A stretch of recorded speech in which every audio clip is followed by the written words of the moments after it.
بسم الله الرحمن الرحيم.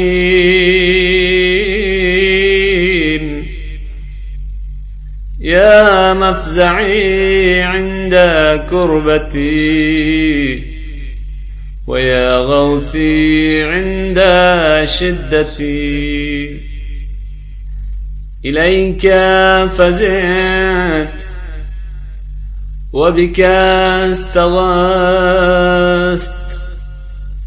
وبك لذت لا ألوذ بسواك، ولا أطلب الفرج إلا منك. فأغثني وفرج عني، ومن يقبل اليسير ويعفو عن الكثير،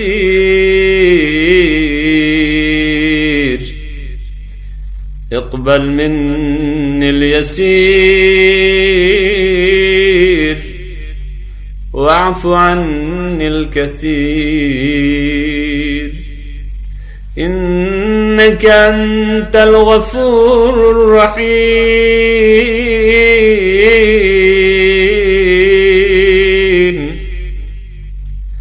اللهم إني أسألك إيمانا تباشر به قلبي، ويقينا حتى أعلم أنه لن يصيبني إلا ما كتبت لي، ورضني من العيش بما قسمت لي، يا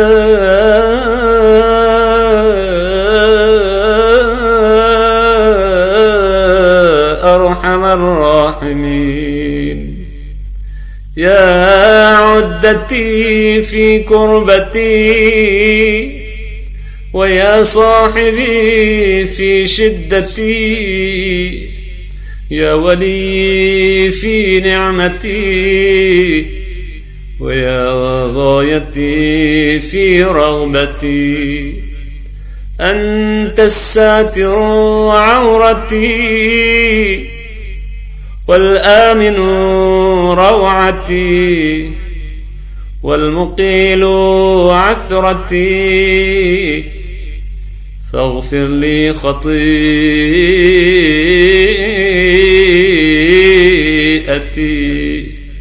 يا